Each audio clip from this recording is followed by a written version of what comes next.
سامنے آنے والوں کو بھی سہولت ہو، ان شاء اللہ سنت کے لیے بھی موقع دیا جائے گا۔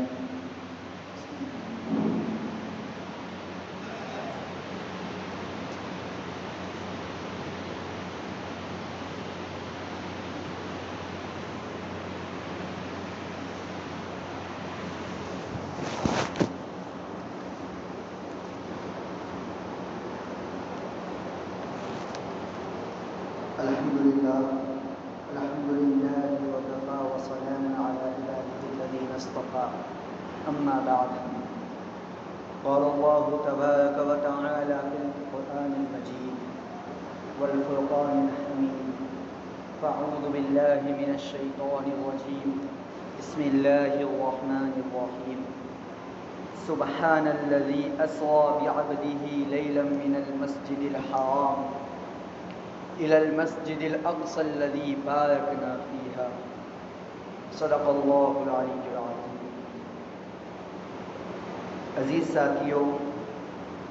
اللہ تبارک و تعالی کا یہ دستور ہے اور یہ معمول ہے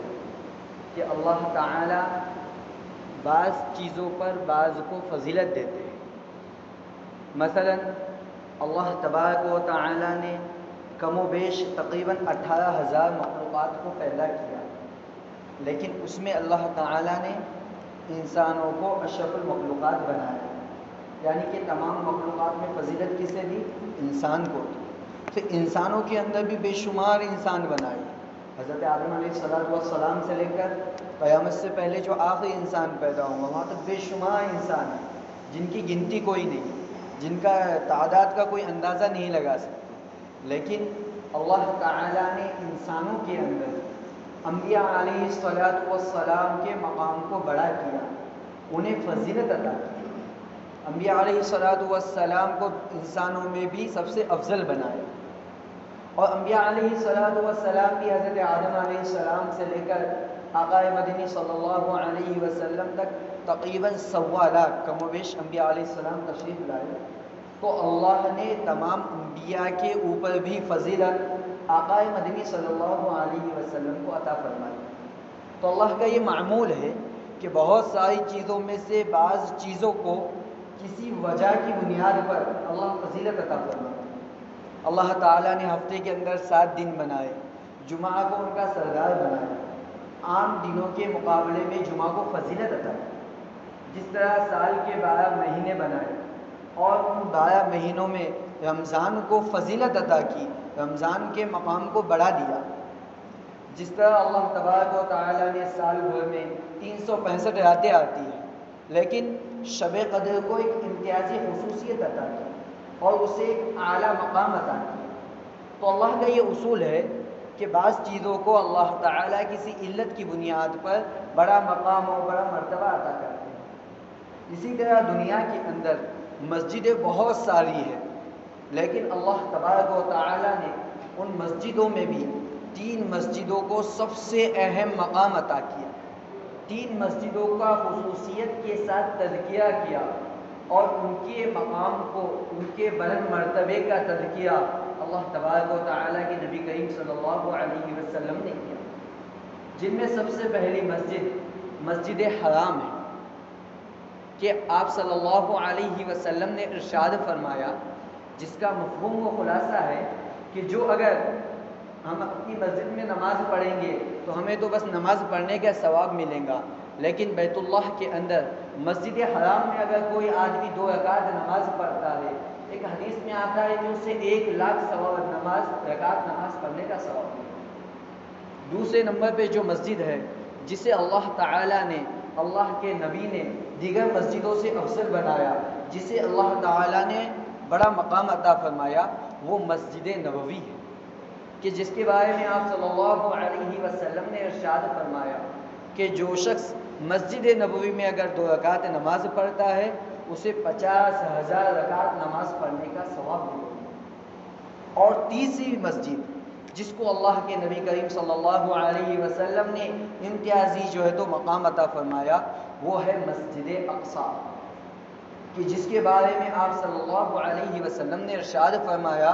کہ اگر کوئی وہاں پر 2 رکعت نماز پڑھتا ہے، لیکن روایت میں ہے کہ اسے 25,000 نماز پڑھنے کا ثواب ملتا ہے، اتنی رکعتیں نماز پڑھنے کا ثواب ملتا ہے۔ تو اللہ تعالیٰ نے اپنے اصول کے مطابق ان 3 مسجدوں کو دیگر مساجد کے مقابلے میں اعلیٰ مقام عطا فرمایا۔ حدیث شریف میں آتا ہے، آپ صلی اللہ علیہ وسلم نے ارشاد فرمایا کہ اگر تم دنیا کے اندر ثواب کی نیت سے کسی مسجد کا سفر کرنا چاہتے ہو تو بس 3 ہی مسجد کے لیے خصوصی سفر کرنے کی اجازت ہے۔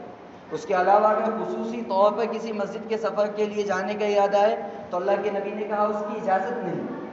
ان 3 مسجدوں میں سب سے پہلے اللہ کے نبی نے کہا مسجد حرام ہے، نمبر 2 مسجد نبوی ہے، نمبر 3 مسجد اقصی ہے۔ تو ان احادیث سے اور قرآن کے آیتوں کا مطالعہ کرنے سے یہ بات پتہ چلتی ہے کہ اللہ تعالیٰ نے ان مساجد کے اندر جو برکتیں رکھی ہے، ان مساجد کے اندر عبادت کرنے پر جو ثواب رکھا ہے وہ دیگر مساجد کے مقابلے میں بڑا ہوا ہے۔ اب یہ سوال پیدا ہوتا ہے کہ ان 3 ہی مسجدوں کو دیگر مساجد کے مقابلے میں بڑا مقام و مرتبہ کیوں عطا کیا گیا؟ کچھ تو علت ہوں گی، کس بنیاد پر اللہ تعالیٰ نے دیگر مسجدوں کے مقابلے میں ان مساجد کے مقام و مرتبے کو بڑھایا؟ تو بعض علماء نے لکھا ہے کہ دراصل ان مسجدوں کی بنیادیں جو رکھی گئی ہے وہ اللہ تعالیٰ نے اپنے منتخب شدہ بندوں یعنی انبیاء علیہ الصلاۃ والسلام کے ہاتھوں ان مساجد کی بنیادیں رکھی گئی ہیں۔ تو اللہ تعالیٰ نے ان کی برکتوں کی بنیاد پر ان مسجدوں کے اندر بھی کیا رکھ دی ہے؟ برکتیں رکھ دی ہے کہ بیت اللہ کے بارے میں ہم سنتے ہیں، پڑھتے ہیں، بہت ساری کتابوں میں لکھا ہوا ہے کہ ابتدا میں تو بیت اللہ کی جو بنیاد رکھی گئی تھی فرشتوں نے رکھی، اس کے بعد حضرت آدم علیہ السلام نے، لیکن جب حضرت نوح علیہ السلام کا طوفان آیا، ساری دنیا تہس نہس ہو گئی، تو اس وقت مسجد بیت اللہ کی جو ہے تو اس کی صرف بنیادیں باقی رہ گئی تھی۔ اس کے بعد حضرت ابراہیم علیہ السلام نے مسجد حرام کی بنیادوں کے اوپر بیت اللہ کو قائم کیا۔ مسجد نبوی کی تاریخ ہمارے سامنے ہے کہ مسجد نبوی کی بنانے میں خود آپ صلی اللہ علیہ وسلم اپنے ہاتھوں سے اینٹ وغیرہ اٹھا کر جو ہے تو اس کو تعمیر کرنے کے اندر لگتے تھے۔ تو اس سے یہ بات پتہ چلتی ہے کہ ان مساجد کو اللہ تبارک و تعالیٰ نے یہ جو مقام و مرتبہ عطا کیا ہے اس کی بنیادی وجہ اور اس کا بنیادی سبب یہی ہے کہ ان مسجدوں کی تعمیر میں اللہ کے منتخب بندوں کا حصہ لگا تھا، اور اللہ تعالیٰ نے دنیا کے اندر انسانوں کی رشد و ہدایت کے لیے جتنے انبیاء علیہ السلام بھیجے ان میں حضرت ابراہیم علیہ السلام ایک ایسے نبی ہے کہ اس دور کی دنیا کے اندر جو سب سے بڑے مذاہب مانے جاتے ہیں، جو مذاہب عالمی مانے جاتے ہیں، اسلام، عیسائیت اور یہودیت، یہ تینوں کا اگر سلسلہ دیکھیں گے حضرت ابراہیم علیہ السلام پر جا کر یہ سلسلہ کیا ہوتا ہے؟ ایک جگہ جمع ہو جاتا ہے۔ حضرت ابراہیم علیہ السلام وہ شخصیت ہے،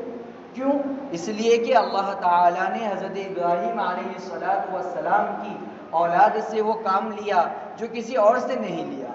کہ جب حضرت ابراہیم علیہ السلام کو وقت کے نمرود نے آگ میں ڈالنے کا ارادہ کیا، حضرت ابراہیم علیہ السلام اللہ پر بھروسہ کر کے آگ میں کود گئے، اس کے بعد اللہ نے وہاں سے انہیں نجات دی۔ بڑا تفصیلی واقعہ ہے، لیکن خلاصہ کلام کہ جب وہاں سے نکلے، وہ عراق سے نکلے، تو اللہ تعالیٰ نے انہیں سرزمین فلسطین کی طرف جانے کا اشارہ دیا۔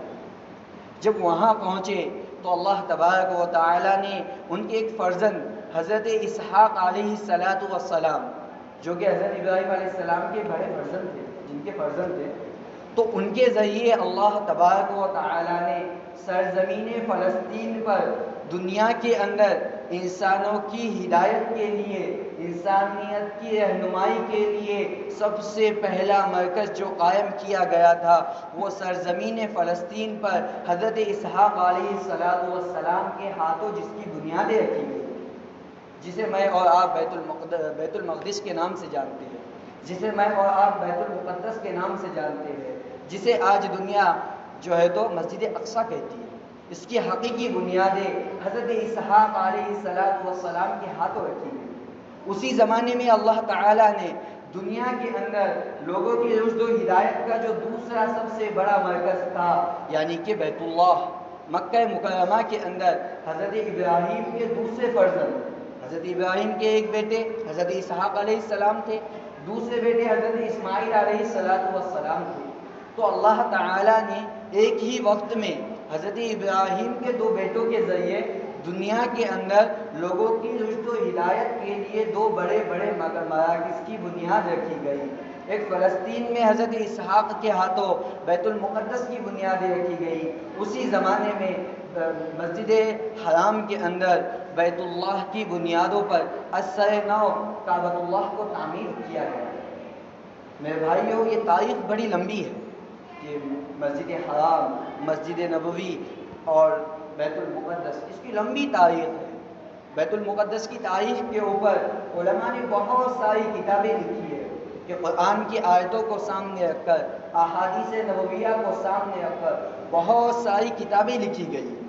لیکن دوسری صدی کے ایک بہت بڑے عالم دین ہیں، انہوں نے خصوصاً مسجد اقصی اور سرزمین فلسطین کی برکات کے اوپر، وہاں کے فضائل پر ایک بہت بڑی کتاب لکھی، جس کا خلاصہ اگر پیش کرنے بیٹھیں گے کافی وقت لگ جائے گا۔ لیکن بنیادی باتیں انہوں نے جو بیان کی کہ اللہ تعالیٰ نے قرآن میں جہاں کہیں سرزمین فلسطین کا تذکیہ کیا، مسجد اقصی کا تذکیہ کیا، وہاں پر اللہ نے ساتھ ہی ساتھ برکت کا، اپنی رحمت کا تذکیہ کیا، کہ انہوں نے لکھا ہے کہ مسجد اقصی کو اسلام کے اندر اتنی اہمیت حاصل ہے کہ مسجد اقصی میں یا بیت المقدس کا جو احاطہ ہے، وہاں پر ایک بالشت بھی ایسی جگہ نہیں ہے جہاں کسی نبی نے اللہ کی عبادت نہ کی، جہاں کسی نبی نے اللہ کے سامنے سجدہ نہ کیا ہو، ایک بالشت بھی ایسی جگہ نہیں۔ تقریباً بے شمار انبیاء علیہ السلام کا جو کہ مسکن رہا ہے، بے شمار انبیاء علیہ السلام کی قبریں اس علاقے میں بنی ہوئی۔ جب آپ صلی اللہ علیہ وسلم کو اللہ نے اس دنیا میں مبعوث کیا اور آپ صلی اللہ علیہ وسلم مکہ المکرمہ میں تھے، اور اس وقت اللہ کے نبی جب نماز ادا کیا کرتے تو اللہ کے نبی کریم صلی اللہ علیہ وسلم اس طرح نماز ادا کیا کرتے کہ سامنے بیت اللہ ہوتا اور اس کے سامنے مسجد اقصی ہوتا، یعنی کہ قبلہ اول مسلمانوں کا جو پہلا قبلہ تھا، بیت اللہ کا قبلہ جو بنایا گیا، کعبۃ اللہ کو جو قبلہ بنایا گیا، یہ غالباً سن 2 ہجری کے اندر اس کے بارے میں اللہ تعالیٰ نے احکام نازل فرمائے کہ قد نرى تقلب وجهك في السماء فلنولينك قبلة ترضاها، کہ اللہ کے نبی سے اللہ نے کہا تھا کہ جب مدینے میں آ گئے، اس کے بعد 17-18 مہینے گزر گئے، اس کے بعد مسلمانوں کا قبلہ تبدیل ہوا اور بیت اللہ کو قبلہ بنایا گیا،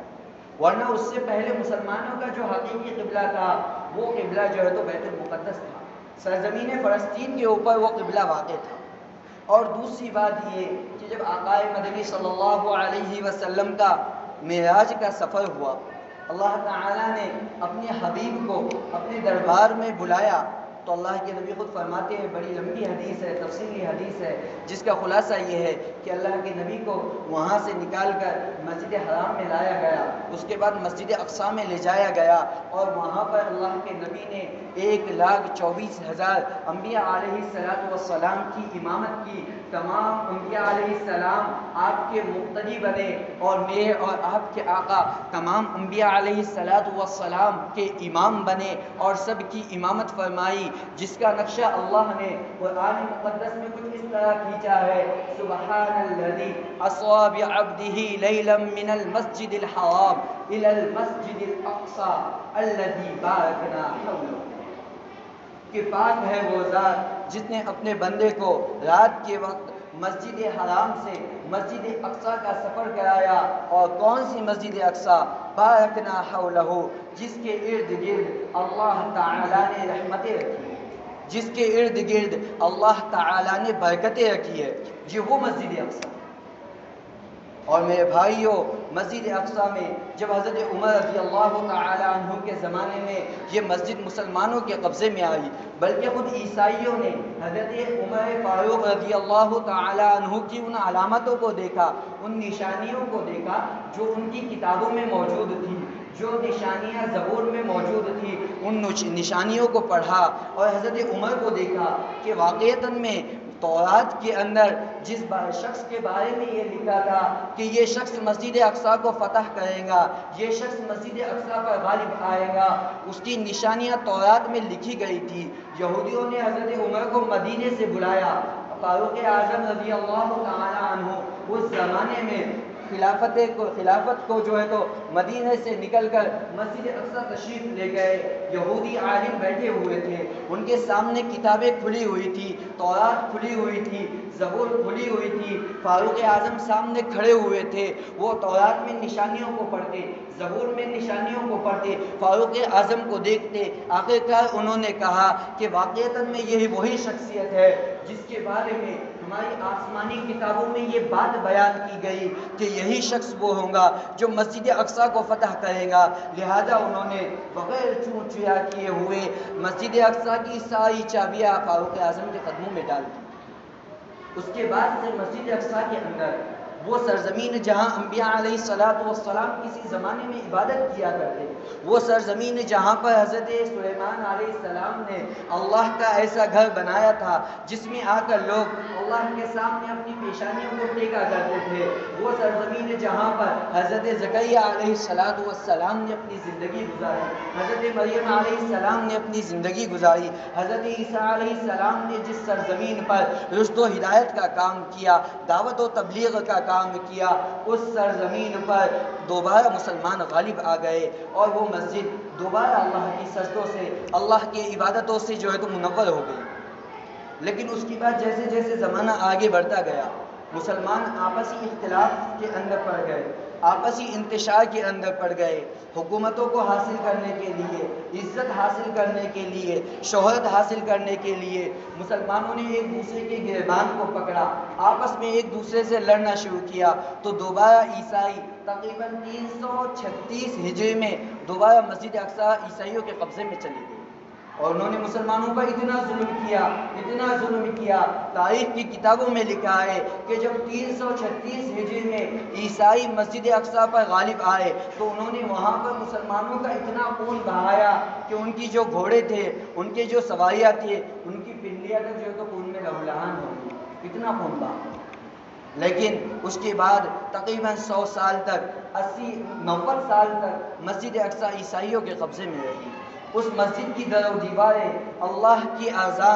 اذان کی تکبیریں سننے کے لیے ترس رہی تھی، اس کی مسجد کی جو ممبر و محراب تھے وہ اللہ کی عبادت کے لیے ترس رہے تھے۔ لیکن پھر دنیا نے دیکھا کہ اللہ تعالیٰ نے پھر ایک مرد مجاہد کو پیدا کیا جسے دنیا آج صلاح الدین ایوبی کے نام سے جانتی ہے۔ یہ وہ مرد مجاہد تھا جس نے مسجد اقصیٰ کو دوبارہ صہیونیوں اور عیسائیوں کے قبضے سے نکال کر مسلمانوں کی جھولی میں ڈالا، اور اس کے بعد سے لے کر 1917 تک تقریباً وہ جو ہے تو مکمل طور پر مسلمانوں کے قبضے میں تھی۔ اس کے بعد خلافت عثمانیہ کا دور آیا کہ ساری دنیا کی پون دنیا پر مسلمانوں کا جھنڈا لہرا رہا تھا۔ اس کی بنیادی وجہ یہ تھی کہ مسلمان ایک پلیٹ فارم پر جمع تھے، اس کی بنیادی وجہ یہ تھی کہ مسلمان ایک جھنڈے کے نیچے جمع تھے، ان میں آپس میں اتحاد تھا، اتفاق تھا، ان میں آپس میں نفرتیں نہیں تھی، ان کے دل جڑے ہوئے تھے۔ 1000 سال تک یہودی کوشش کرتے رہے، صلیبی جنگیں ہوئی، دنیا کی بڑی بڑی جنگیں ہوئی مسجد اقصیٰ کو حاصل کرنے کے لیے، لیکن مسلمانوں کے اتحاد کے سامنے ساری طاقتیں چور چور ہو گئی۔ سارا یورپ ایک زمانے میں ایک لشکر کے نیچے، ایک پرچم کے نیچے جمع ہو کر سارے یورپین ممالک مسجد اقصیٰ کو حاصل کرنے کے لیے آئے، لیکن قربان جاؤ خلافت عثمانیہ کے ان حکمرانوں پر کہ انہوں نے اپنی جذبہ ایمان کے ساتھ، اپنے ایمان کے جذبے کے ساتھ سارے یورپ ممالک کا مقابلہ کیا اور مسجد اقصیٰ کی حفاظت کی۔ لیکن افسوس اصل افسوس کہ ایک دور ایسا بھی آیا کہ پھر مسلمان آپسی اختلافات میں پڑ گئے، مسلمان دنیا کی عزت حاصل کرنے کے لیے ایک دوسرے سے آگے بڑھنے لگے، دنیا کی شہرت حاصل کرنے کے لیے، دنیا کا جو ہے تو ایک بڑا مقام و مرتبہ حاصل کرنے کے لیے مسلمان آپس میں لڑ پڑے، آپس میں ایک دوسرے کے گریبان کو پکڑنے لگے، اور آپس میں جب اختلاف ہوا ان لوگوں نے اس کا فائدہ اٹھایا، اور سن 1948 میں برطانیہ اور امریکہ کے ناجائز ایادوں کی بنیاد پر اسرائیل کا قیام وجود میں آیا۔ وقت اس بات کا تقاضا نہیں کرتا کہ اس کی تفصیل میں جائے، ڈیپ میں جائے، بس خلاصہ آپ کو یہی بتانا ہے کہ میرے بھائیوں، تاریخ اگر آپ پڑھو گے 1000 سالہ تاریخ، بلکہ 1400 سالہ تاریخ اسلام کی، جب کبھی مسلمان آپس میں متحد ہوئے، آپس میں ان کے اندر اتحاد پیدا ہوا، آپس میں ایک دوسرے سے محبت کے جذبات پیدا ہوئے، اللہ تعالیٰ نے مسلمانوں کو ایسی طاقت بنایا کہ ساری دنیا کی سپر پاور حکومتیں ان کے سامنے جو ہے تو کپکپانے لگی، ان کے سامنے خوف زدہ ہونے لگی۔ اور جب مسلمانوں نے دنیا کو اپنے پس پشت ڈال دیا، دنیا کی ان کے سامنے کوئی حقیقت نہیں رہی، تو اللہ نے ساری دنیا کے خزانے ان کے قدموں میں ڈال دیے۔ اسی لیے میرے بھائیوں، آپ سے یہی گزارش ہے کہ ہم اپنے آپسی اختلافات کو چھوڑ دیں، مسلکی اختلافات کو چھوڑ دیں، آپسی رنجشوں کو چھوڑ دیں، آپس میں بھائی بھائی بن کر آپس میں محبت و الفت کے ساتھ زندگی گزارنے کی جو ہے تو کیا کرے، ان اصولوں پر اپنی زندگی کو لائے۔ انشاءاللہ ہم بھی کامیاب ہوں گے، اللہ ہمیں کامیاب کرے گا، اور اس مسجد کو، اس مقدس سرزمین کو اللہ تعالیٰ دوبارہ امن و امان کی جگہ بنائے گا۔ اور دوسری بات یہ کہ میرے بھائیوں، جس طرح انسان کے زندہ رہنے کے لیے جسم کے اندر خون کی گردش ضرورت ہے، اگر خون کے اندر، انسان کے جسم کے اندر خون کا دوران بند ہو جائے، خون جو ہے تو پاس ہونا بند ہو جائے، تو کیا انسان زندہ رہ سکتا ہے؟ بالکل زندہ نہیں رہ سکتا۔ انسان کے زندہ رہنے کے لیے یہ بات لازمی ہے کہ اس کی رگوں کے اندر خون کی نقل و حرکت جاری رہے، اس وقت تک انسان زندہ رہے گا۔ جیسے ہی انسان کے جسم کے اندر سے خون کی رگ جو ہے تو نقل و حرکت بند ہو جائے گی، انسان مر جائے گا، اس کی باڈی تو موجود رہے گی لیکن روح نکل جائے گی۔ اسی طرح دنیا کے اندر اسلامی معاشرے کو زندہ رکھنے کے لیے، دنیا کے اندر سنت نبوی کو زندہ رکھنے کے لیے، دنیا کے اندر اسلامی احکامات کو زندہ رکھنے کے لیے اللہ کے راستے میں نقل و حرکت کی ضرورت ہے۔ جیسے ہی یہ نقل و حرکت بند ہو جائے گی تو اسلامی جو ہے تو ہمارے معاشرے سے اسلام کی روح نکل جائے گی۔ معاشرہ تو باقی رہے گا لیکن اسلامی روح باقی نہیں رہے گی۔ تو اسی لیے جو ہے تو اب حالات بھی ایسے ہے، لاک ڈاؤن کے مسائل ہے، جس کی وجہ سے بڑے بڑے اجتماعات کا موقع نہیں ہے۔ ہمارے اکابر کی طرف سے یہ جو ہے تو رائے آ رہی ہے، ان کی طرف سے جو ہے تو یہ ہمارے لیے رہنمائی آ رہی ہے کہ اپنے علاقوں میں مساجد کے اندر جوڑ لیا جائے، جس کے اندر دین کی فکر ہو، ایمان کو بنانے کی، یقین کو بنانے کی فکر ہو، جس کے اندر اس بات کی فکر کی جائے کہ ہمارے معاشرے میں اسلام کی فضا عام ہو، ہمارے معاشرے کے اندر 100% جو ہے تو دین کی فضا عام ہو، ہمارا چھوٹے سے چھوٹا بچہ لے کر بوڑھے آدمی تک سب کے سب سنت کے مطابق زندگی گزارنے والے بن جائے، سب کے سب اسلامی احکامات پر زندگی گزارنے والے بن جائے، جس کے لیے فکر ہو رہی ہے۔ اور ہر مسجد میں جو ہے تو جوڑ لیا جا رہا ہے، ہر مسجد کے اندر جو ہے تو اس کی فکر کی جا رہی ہے کہ کس طرح ہمارے سارے معاشرے کے اندر اسلام کی اعتبار سے محنتیں کی جائے، ایمان کو بنانے کی، یقین کو بنانے کی محنتیں کی جائے۔ آج الحمدللہ ہمارے مسجد کے اندر جوڑ ہے، ابھی جو ہے تو صبح سے جوڑ چل رہا ہے، ظہر جمعہ بعد بھی ہوگا، عصر بعد، مغرب بعد۔ آپ تمام حضرات سے ادباً گزارش کی جاتی ہے کہ اس کے اندر زیادہ سے زیادہ شرکت کرنے کی کوشش کرے، اپنے دوست و احباب کو بھی اس میں جوڑنے کی کوشش کرے۔ کل انشاءاللہ عثمان بن عفان میں ہوگا، پھر اس کے بعد بھی انشاءاللہ مستقل 3 دن تک جو ہے تو ان جوڑوں کا انعقاد کیا گیا ہے، لہذا آپ حضرات سے گزارش ہے کہ ان جوڑوں میں بھی حاضری کی کوشش کرے۔ اللہ تعالیٰ سے دعا ہے کہ اللہ تعالیٰ ہمارے آپسی نفرتوں کو ختم کرے، آپس میں اتحاد و اتفاق پیدا کرنے کی اللہ تعالیٰ ہمیں توفیق عطا فرمائے۔ جن حضرات کی سنت باقی ہے سنت ہے۔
وعلیکم پہلے سے نہیں نہیں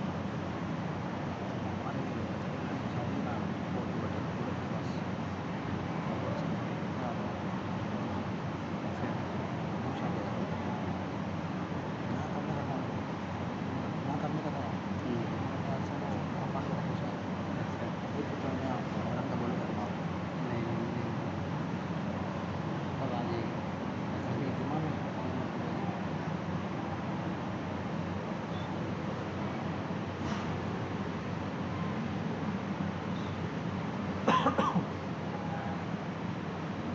نہیں نہیں نہیں ہوا اب آ جائے گی کس نے کہا تمہیں اچھا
الله